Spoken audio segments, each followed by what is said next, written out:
Astero literatur margo bat ekartzen dugu komatxo artean literatur saiora. Gure gela honetan Margo Frango bildu dugu da, zaratu dugu da. Literatur jarraitzaileek margo hauek edo kuadro hauek ikusteko parada izaten dute, edo irudikatzeko parada du.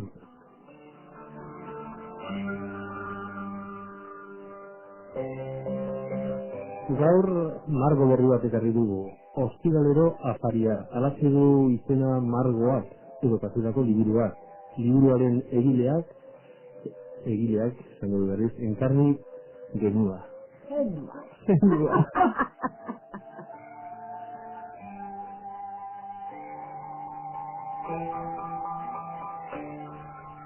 Liburua ezagutu baino lehen marraztu ezagun gure zoazioaren zorlaia. Enkarni Genua, Donostian jaio zen 1982an.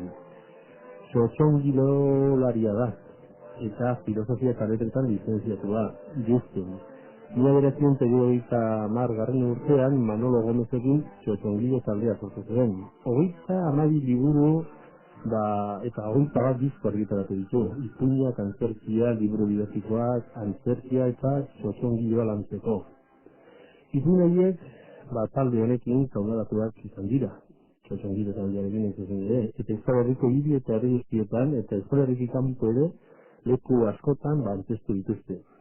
Gure gonbidatua, Larraren ikastetxean eta Donostiako Lizbarrutiko irakasleen eskolan irakaslea izana da. Eta esan bezala, bere liburua 1989 argitaratu zuen Errekamari ospetsua eta entzutetzua. Arrezkoa hainbat sari ere jaso ditu Enkarnik.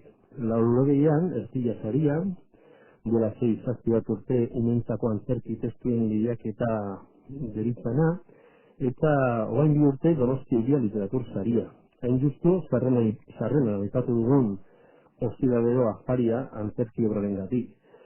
Tira, Google, zen esandako izena gizki izan balin badute, ogai ondo jaten duan, Enkarni Genua, liburu honen karitara gondibatu dugu. Kaixo, ongi horregi, Enkarni. Anitzetan egia esan, beti ere geo euskararen era hortara, askotan deitzen didate Enkarni Genua. Nira oitutan aba, baina beti da nitzetan nahi Enkarni Genua. Hori da, Genua, eta hori da, ge eta jeta horren zera ondorioz, ustez horrela zan behar nuelakoan, bera. Genua, alegia. Hori bezala indugu gure sarrera, gauza asko aipatzeko zure zorraiari dagokienean, baina lehenbizi sarrerari helduko diogu, eta esaten dugu, gure gela honetan, astero ekartzen dugun liburu edo kuadro egin bidez esaten dugula nolaiteko paisaia, euskal literaturaren paisaia, deitzen diogu, eta hau bai dela guretzako berrikuntza, bigarren aldia dela, antzerki liburu egartzen dugula. Tira, hori horrela esan da, segitzen duzu paisaia hori, euskal literatura segitzen duzu? Nazi baiet. Eta nola ikusten duzu, mera? Ni ez nahi zinor hori esateko, niri gustatzen zait irakurtzea. Eta beti da buskat liburu pare bat esku artean. Bat gazteleraz eta beste bat euskeraz. Eta gertatzen dena da, kostatzen zait, nire gustoko liburua aurkitzea. Eta aurkitu ondoren orduan zoriontzua naiz. Baina pazientzia guzti daukat. Hazen baldin naiz irakurtzen, eta 30 orrialdea irakurri ondoren. Ez baldin barrapatzen, fuera. Baina, eta asko gustatzen zait berri irakurtzea. Orduan nik ditut beti nire betiko liburuak.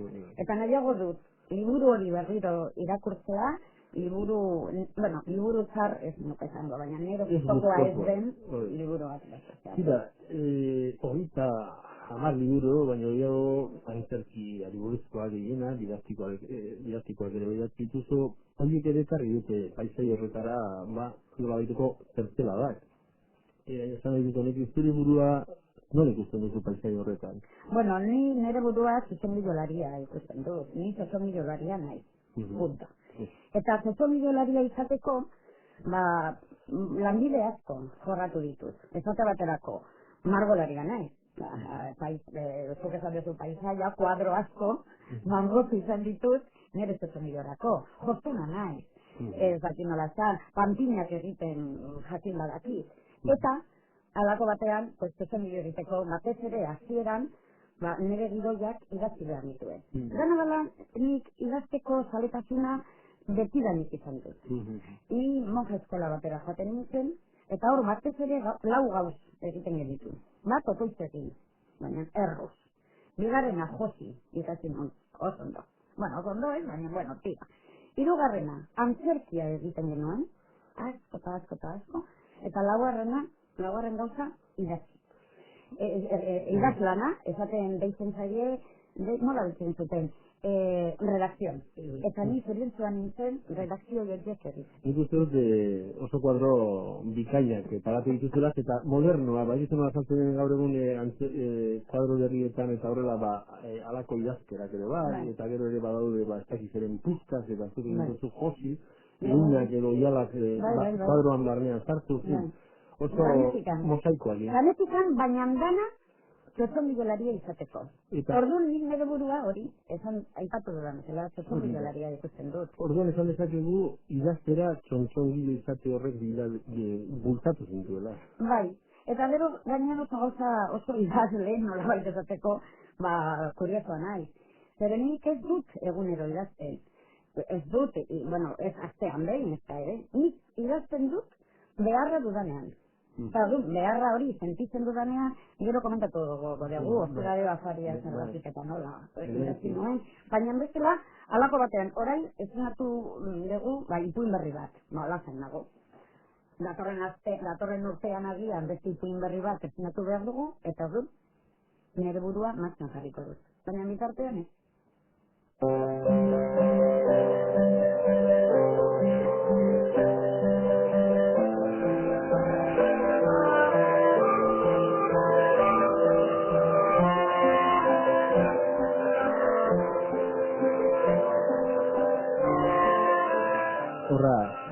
Ostiraleo afaria, horrela izena gaurko liburuak, egilea gurekin dugu, baliteke entzulen bat azkenunean bildu izana, eta, jakin beza, enkarni zenua dugula gurekin.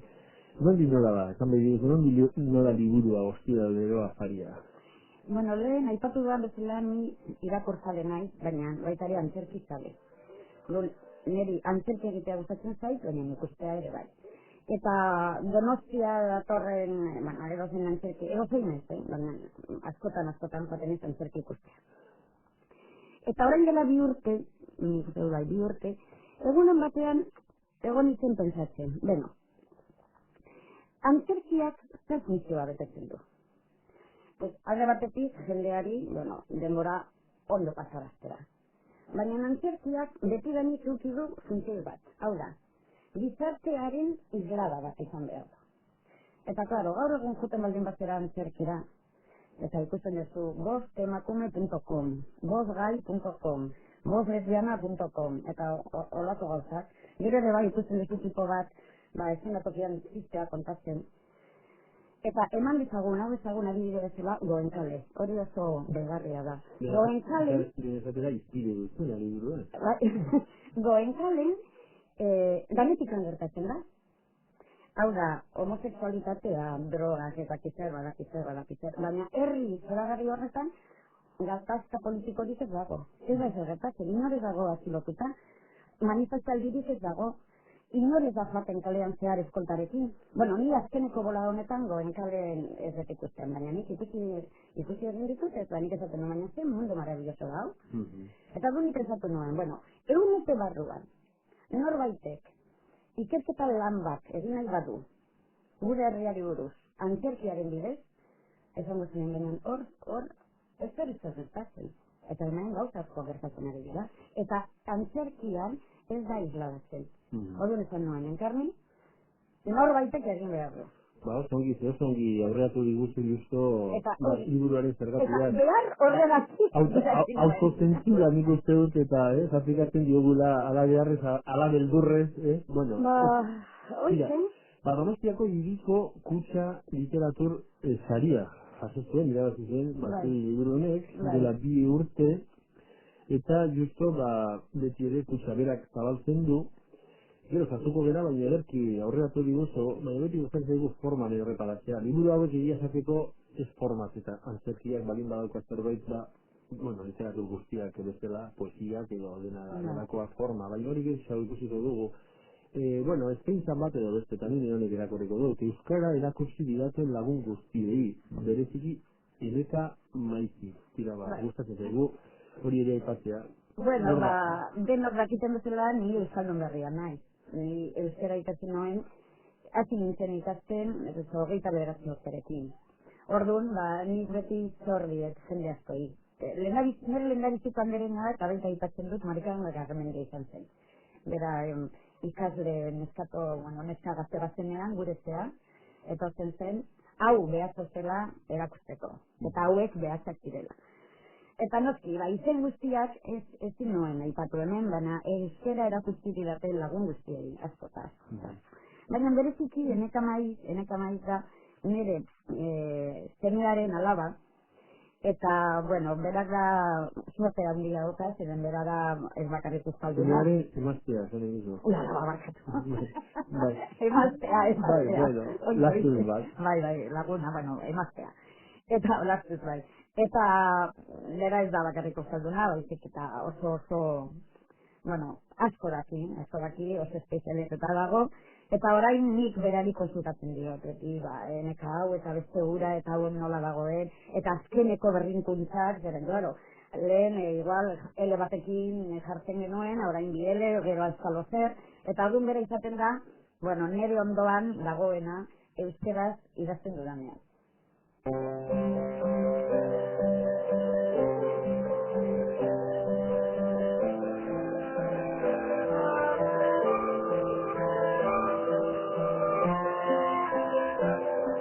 Horra, ostiralera faria, justu alineko bentatzen, hori amaginarre bat, zuiaren artean ondo molatzen direla, eta baita duari garela euskararen alorrean, eta bueno, eta taltor bat da, befondizuela.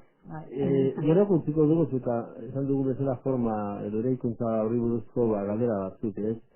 Ez, barkatu, horrei, hariko gara horretaz. Gero, sartuko gara pizkat, aurreratu diguzun gatazte izena ipatu baituzu, guk ez dugu hemen eta obra, hola biluztuko, zebestela, gure entzulek pesatzen dut eta zoagaziko dugula ingan eta irakurtzeko gugua eta gako agetiko baterako.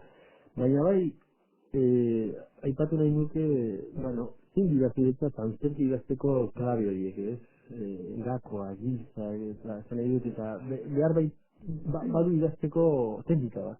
Bueno, ni aldetatik nahiko klasika naiz, eta nik aurrentzako idazten dudan ere bai horrela naiz. Hau da, esan nahi dudana garbi egon behar du.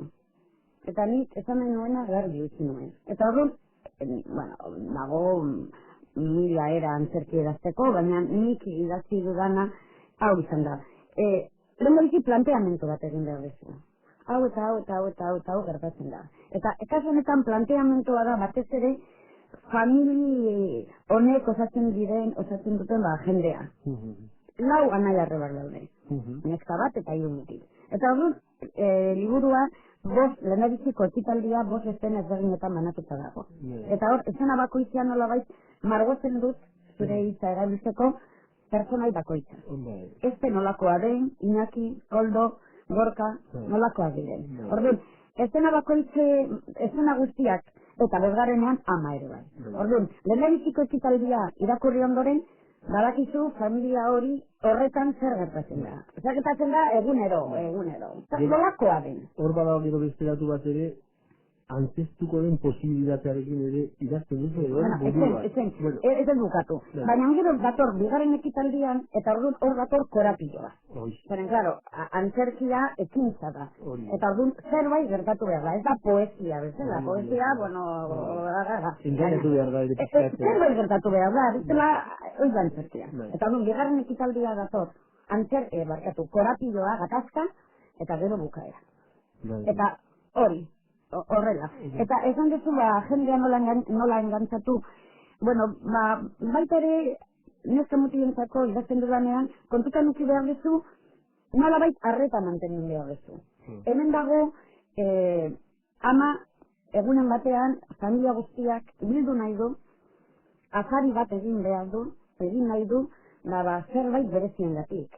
Inork ez daki hori. Inork ez daki zein den amaren asmoa. Eta orduan, klaro, pizkanaka, irakurlei intriga hori ere bai pasatzen zaie edo, ez hori zen nire asmoa. Bueno, zer nahi du emakume horrek? Zer lotu nahi du afari famatu horrekin? Eta alako batean, bigarren ekitaldian, katakrok.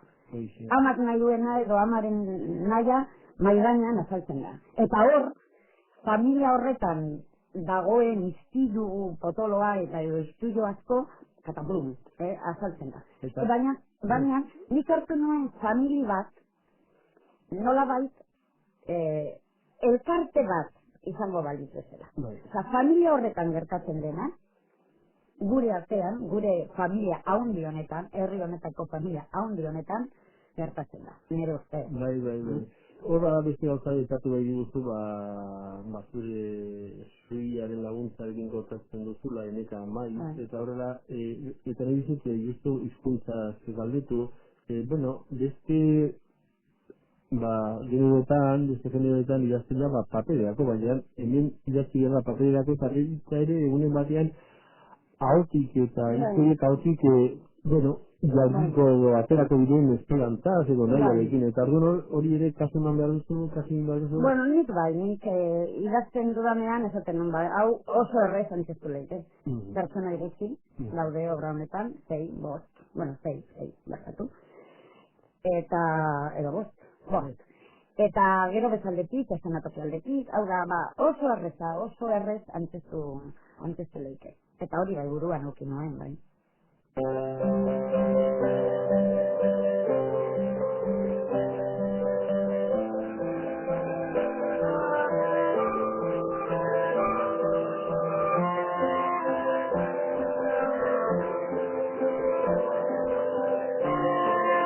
Hora bidea hemen, kontu kontari eta herritartxu, hola baita enkarni, eta, taula asko dauka, hola zaten da, eta, litzake beste modu batez idaztiko, luke beste modu batez idaztiko, enkarnik espada gero, jendearen gana helarazteko idazten duena. Eta gero, ez dakit, beste gauzatxo bat komentatu nahi nuen. Nirentzat oso erreza izan zen hau idaztea, eta irakurtzea ere bai oso erreza egiten da. Zeren da, egunero, familia batean, ezaten dena, gertatzen dena, ez dakit oso erreza, nire ondoan, badaude ezte asko, gorka, inaki, koldo, eta ama asko. Orduan, niretzat izan zen, ni lehendabizi gaia, pentsatu nuen, baina garbi ukizkero, baina horrela, batean. Uste gabean, harrapatzen gaitu eta hori bere alde da, horregatik zaitua, alegia pentsa dezakigulako, hostia de afaria, komediatxo bat, edo ez dakiter, haula, badauka bere komedio puntua bizitza gola gaitza. Baina, gaurko tasun handikoa da, ez zen ere, bizi dugun gatazka islatzen duelako, Baina ekarria ere, familiaren ere mura, hortik eta, pizkat eta helarazia, tasun publikaren zat, irakurrenaren zat. Biak izan duzu alako irakasten bat, esaten dut ezera moral bat, edo izan duzu, lehen aurreatu diguzu, justo gaur egun egiten den antzerkiak ez irakusten edo gaitatea. Hau bezalako gai bat zaio eusten antzerkitik, eta, zuzeuk heldu diozu, eta gero ere nolabait hori nire honek ateratzen dut ondorioa, alegia gatazka hori ez da konponduko goiko esperatan, neurri handiaren bitzak espada beko horietan gure genako bizitzan komunikazio bagalantze. Begira, niri lehen aipatu dudan bezala, antzerkia ikustera jaten naizenean, gustatzen zait, ez dakit, antzerki horretan fundamentozko gauza bat ikusten dudanean. Ni ez naiz jaten antzerkira jarri egitea, ni. Orduan, antzerki idazten dudanean, nik ez dut, eta umetrentzat ez da ere, nik beti idazten dudanean, zerbait esan nahi dut. Kotxean, muskizeraino joan, abanto zierlanaraino joan, Bilbora, habilitazera. Ez berrez kontatzea, haizu barkatu esan eratzen nahi. Orduan, gauza bada, moralina bat, ezatea, transmititzea, eta beste gauza da, zure filosofia, zuk bizitzari buruz duzun pentsamendua transmititzea. Nik hori behar dut, bezala etxean geratuko nintzateke, benetan. Eta aspektu horretan, zuten eiz, mikrofon aldera, aspektu horretan komunikazioa zure bizitzako, bueno, en fin, beharra da. Beharra, hori bai, zute jarri dut. bai, hori da. Ni berriro bueltatzen nahi txekondidolari munduari, ez da? Baina ni, umetxan gana hau duzen aizenean, komunikazio hori lortu behar dut. Batzutan, irakaslea galdetzen dira, bat iraten du obra, bueno, pues, aurren arreta mantendu arte. Kakitxo. Normalean, aurren arreta mantentzen dut, eta erreztasuna dut horretarako. Baina niretzat komunikazioa, antzerkia komunikazioa da. Komunikazioa da, eta hori ez baldin badago, antzerlariak hor baldin badaude, ezaten, eta publikoa bezalean, eta haien artean komunikazio hori ez baldin bada sortzen, ez hori antzerkia da, izango da, baina antzerkia. Edo, zertzeladaren bat horla, atera aldera, telebistarekin kritikoa, ez hor bintzate, ondo paratu duzu familia horren baitan telebistak sortzen duen inkomunikazioa? Oize, bai. Biziko ziko dugu esterategi batean. Baten gainean. Bueno, begira, hori da nire ardua, nik oso garri dut. Nik liburua idatzi ondoren, banaukan nire esperantza. Eta nik eman nien liburu hau jende guztiei, ez bakarrik antzerkiko zuzendeari aktoreri ere bai, mundu hori nahiko gertu dago, nahiko gertu daukat, jende guzti ere gustatu zaie. Baina, hau ezken zina, merkatu da. Eta, antzerkia, gaur egun hemen antzerkia egitea ez da gauza arreta. Eta jendean gustatzen zaio jarre egitea. Orduan, gero bezalduzitan, pertsona batek esan zidan, begira nik, hau euskera antzestuko nuke. Baina, erderaz ez nahi zauzartzen. Badago, izulita dago, erdera da, eta publikatuta ere, bai, Baina, klaro, eta hemengo merkatua eskasa da. Eta orduan jendea, eta nik uste dut, obra honekin, ni benetan esaten dut, obra honek arrakazta ukiko zuen. Nek uste dut, Baina ni konsideratzen dut, nire lana eginda dagoela. Eta ni ez naiz, nik ez nago dituta jende naztetik joatea. Liburua publikatuta dago. Jende batzuk ezagutzen dute. Ezagutzen ez dutena, hemen dago, irakurtzeko eta ikusteko. Eta hor konton Marianton. Uste oso izteko kia direla ez dukatzeko eta segituko dugu bestatal batekin eta artean musika ere paratuko dugu, baina, bueno, galderatxo bat, atal hau gurtu aldera, bueno, zertan ari da enkarni zenua, Manolo ekin beti ere, tira, aspaldiko urtetan, en fin, beti ere garai bateko, farandulakoak, bezala. Zer egiten ari naizten orain? Zetxon egiten, baina alde batetik bestera. Ekaina arte nire gutegia beteta dago. Eta gero, ekainan, baina lehenago, apirilan, Mexikoragoaz gure zuzenbideekin. Urtero, askotan ditzen digute Euskal Herritik kanpotikan, eta gustatzen zaigu, leku batera, igaz egon ginen Ekuadorrean, eta urten Mexikora jongo gera, obra batekin. Eta gero, uste, muskizten, abanto, ablikazen, ezakin non, herriberan, Gipuzkoan, leku guztietan. Dejon diziela, eta bai, bueno, tarte bat iziko digu musikari zer ekarri diguzu, justo orain girotzeko bizkat. Bi kantan ekarri ditut. Lena, justo. Kepa Junkerarena. Ederki, hori intzungo dugu? Bai, eta gainera, bueno, gero, nahi izan ezkero, esplikatuko dizu, zerratik aukeratu dira. Oin da momentua. Bueno, niri kanta hau asko gustatzen zait, alde batetik, musikaldetik, baina baita ere hitzaldetik. Eta ganean, hemen, hau oso kanta mestiza da. Hau da, hemen abesten dute, euskaraz,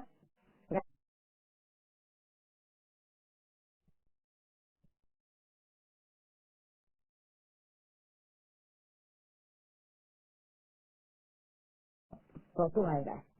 Eta gainean, entzuten duzunean, ikusiko duzu nola, hemengo musika eta Ego Ameriketako musika nahaztuta dago. Gauza bera da. Nik esan behar dut, ni hemen jaio nintzen, euskalduna sentitzen nahi, baina nire ama burgozkoa da. Orduan, nik nire burua, ni oso, nahizak gaztelera eta kultura hori niretzat oso importantea da. Ama hizkuntza dalako, eta orduan, hau da, entzun nuenean, nahazketa hori, mestizaje hori, asko gustatu zitzaidan. Eta gero oso alaia da, oso polita entzun, oso polita. Eta gero hitza entzun. Eta, bueno, estribilloena esango dizut. Nahi dut naizena. Nahi dut zarena. Nahi dut ezinoz zapaltzeko baimena. Hori da kosta. Gatazka gainiteko modua. Hoize, entzun.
Bertol Larrieta idazle gaztea, 1987 urte aldean jaio zen Zarautzen.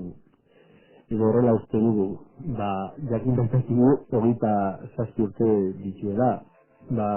Zarauztarrau informatikaria da, Euskal Herriko Unibertsitateko irakaslea eta isa taldeko kidea. Literatur idazle bezala berriz, ona, eskuratu ditu literatur sariak. Ez ezaguna bada ere, bere sariak ere dagoeneko eskuratu bai ditu. Azpitiko 16. Bizenta Model ipin lehiaketan, 3. saria eskuratu zuen, beti geratuko zaigu Paris ipinaren gatik. 97an, 10. Gazteluiar liburu gazterako artikulo zientifikoen lehengo saria. Bertsolaritza errima aurkitzaile informatikoa artikuloaren gatik. Xabier Arregi eta Iñaki Alegriarekin batera. Hori 2001 markatu aurrekoa zen 87koa. Amodiozko gutunen 10. Berrigara literatur lehiaketaren lehengo saria, dola 2 urte. Eta justo Donostia hiriko kursa literatur saria irabazi zuen, nik inglesez zango ez dudan ondo liburu negatiba nire esan eta mundu zoragarria edo horrela. Eta horregatik, hain zuzen ere, mandiote saria joan den astean, urte batetik bestera ematen baitira. Eta horren karietara uste dut ezagutu izan duela liburua, enkarren zenuak, eta tira, nor da, Berto Larrieta enkarren? Bueno, nik egia zan, mutula ez dut ezagutzen. Zuk aipatu duzun bezala, mutil gaztela da, baina nik ezagutzen dut berak idatzitako What a Wonderful World. Nire inglesa ere bai da, bueno, zabakizu, baina mundu zora da. Eta ipuino zoragarria da. Ni benetan gomentatzen dizut eta gomentatzen diet entzule guztiei. Nahi badetu? Irakurriko dugu hori bezala, eta beti eskoliko idazle bada, beti ere, idazle, bai nazioarte maila diren izena hondiko idazlea, izkalduna, baina tira, enkarnin nahi izan du justo gazte bat, zudazki jende gehiagoen izate ezaguna, eta justo, delako liburu horren pasarte bat irakurriko dugu. Jarriko dugu, aziratik gure zintonia. Zintonia jarri baino lehen, adierazi nahi dut, ipuinonetako protagonista zein den. Eta gero, esango dizuet, noiz hasiko naiz irakurtzen. Hemengo protagonista Sam da. Eta Sam beltza da, buruzoia, itsusi tamarra, eta, zahartzen ari da. Eta Samek, egunero darama bere kolako piano zurila, Bronxetik Manhatteraino. Arrastaka. Eta, hor, kalean, egoten da piano jotzen. Egunero. Eta, egunen batean, bera, azaltzen da. Horain, hasiko naiz irakurtzen. Jarriko dugu poliki sintoni hori, osapal, eta gero, nahi duzen. Eta orduan, bera, azaldu zen, burua giratu, eta Sami begiratu zion. Eta justu, une horretan, eusten ari zen malko lodi bakar hori, erori zitzaion mazarian bera. Sami begira zegoela. Mantzo. Bere paretik pasatzen ari zela gainontzeko elur maluta guztien artetik. Kasualitateak ala nahi izan zuelako edo patuak edo gravitateak. Eta Samek, orduan, azken 36 urteetan egin zuen zerbait egin zuen. Inoiz egin zuen zerbait egin zuen. Ekaitzik gogorrenak ere egitera behartu ez zuen zerbait. Poliziarik buru gogorrenak egitea behartu ez zuen zerbait. Otzik handienak edo minik jasaezineka egitera behartu ez zuen zerbait egin zuen. Neskaren begiratuak eskatu zion zerbait. Itzi gabe. Begi diztiratsua eta garden haiekin bakarrik. Bat-batean, Samek, une horretan ze, piano jozeari utzi zion. Eta isiltasuna. Isiltasuna nagusitu zen Manhatteko kale ero haietan. Auto, kamioi, taxi, tranbia, bizikleta, eta oinezko guztiak bat-batean geratu izan balira bezala. Denbora bat-batean geratu izan balitz bezala. Berak, ordea, ez zuen espresioa aldatu. Burua giratu zuen berri, aurre aldera eta oinez jarraitu zuen, elur maluten artean, pixka bat aurrera zeago, isiltasunean desagertu zen arte. Samek, pianoa jaso, eta etxerako bidea hartu zuen.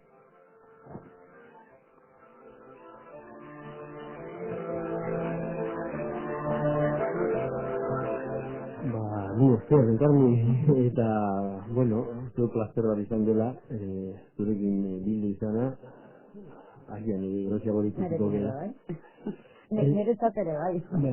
Eta tira, baburtzeko oso kantua proposa ustuk ekarri duzula. Justo Berto Larreta hori eta Luis Astronen hautzean, Eta zantzetako gauza. Eskerrak gure aldetik, gurekin izan zarelako, eta, bueno, suerte handiena desidatzea hori guztinakoa, uste suerteko pertsona zarela. Egia da, hori, egia borobilua da, bai. Bueno, ni eskerretan nahi duzen arte. Eskerrik asko zuei. I've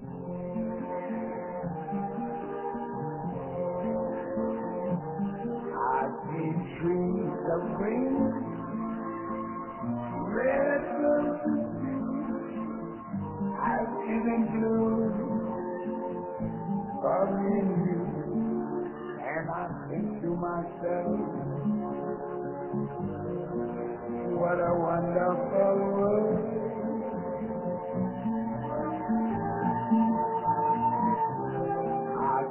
Skies of blue, clouds of white, the bright blessed day, soft sacred night, and I think to myself,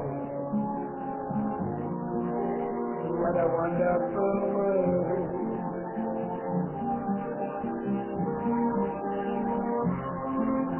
The colors of the rainbow, pretty in the sky, are also on the faces of people going by. I see friends and I'll be every day. I love I hear people cry. I want to grow. Like much more, and I never knew, and I think to myself, what a wonderful world. Yes, I think to myself, what a wonderful world.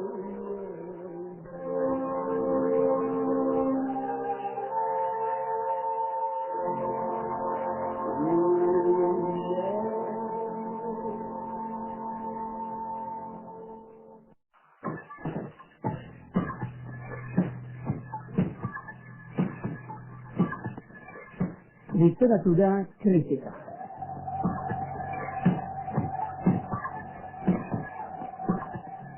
Sail honetan Mikel Peruarena Antzak idatziriko Eguraldiaz hizketan liburuaz egingo digu kritika Oier Villanek.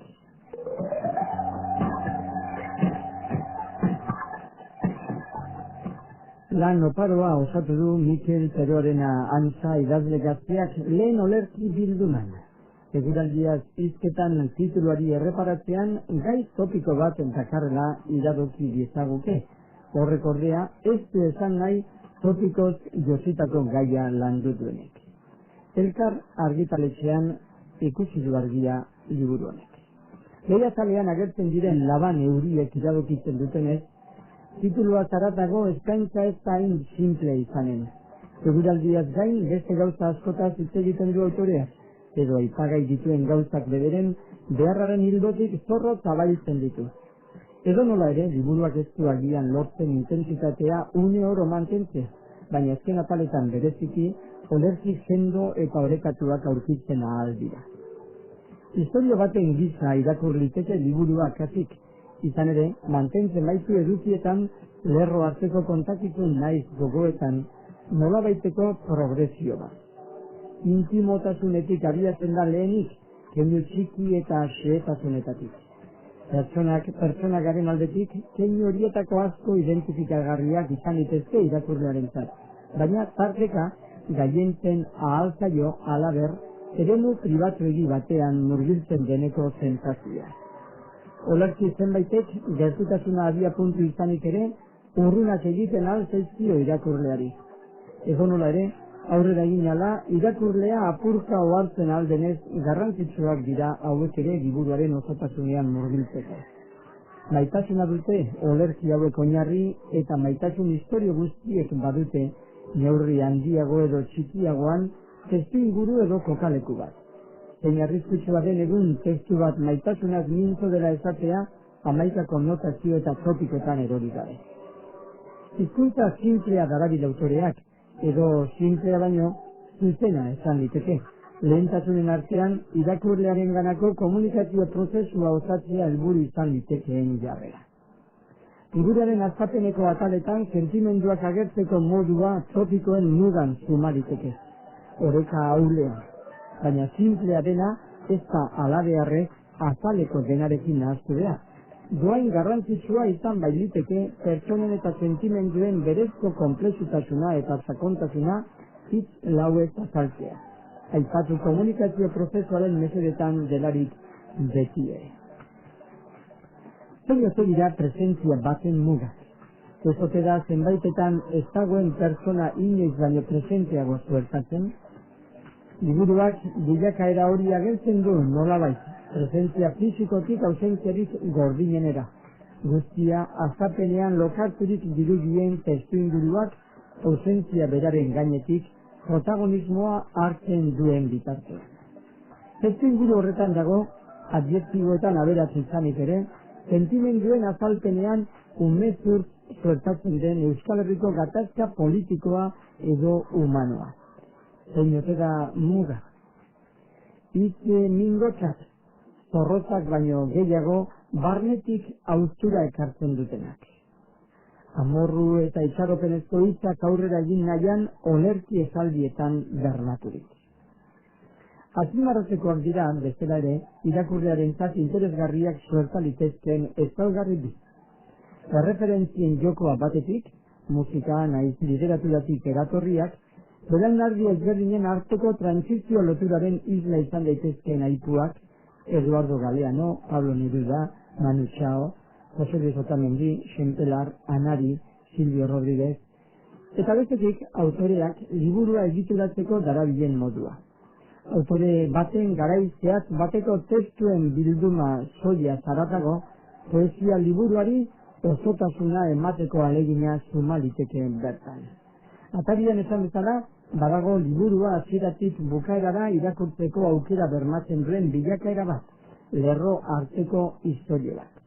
Bilakaera horren baitan, funtsezkoa suertatzen da ohiko atalen egitura, baina haietan sakonduz ere, olerkien tituluek pisu handia hartzen dute.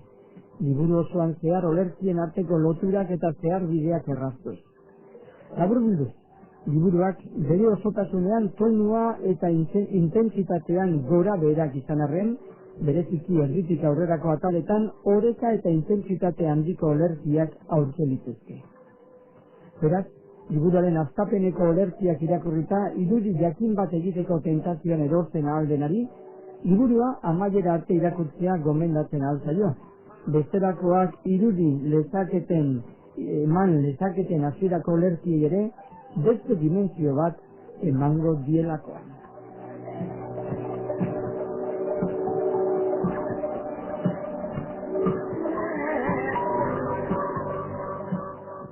Gaurko literatura kritika sailean, Mikel Peduaren ahantzak idatziriko eguraldiaz hizketan liburuaz hitz egin digu kritika Oier Villanas.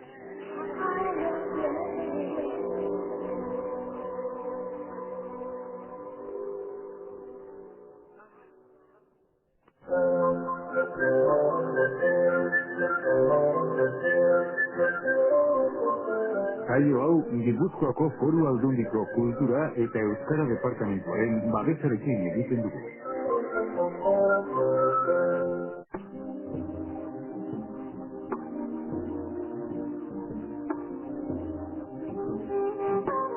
Horra, oraino gaurko saioa, eta horren astean hor, eta Rafa Ugalde, idazle zornoztarra, zanen dugu gurekin, bera konbidatu baitugu dagoeneko, 11 bizimodu novelaren karitara konbidatu hain justu ere. Eta zira, denboraren araberan, osatuko ditugu ohiko atalak. Ordura bitartean, ondo izan, ondo bizi.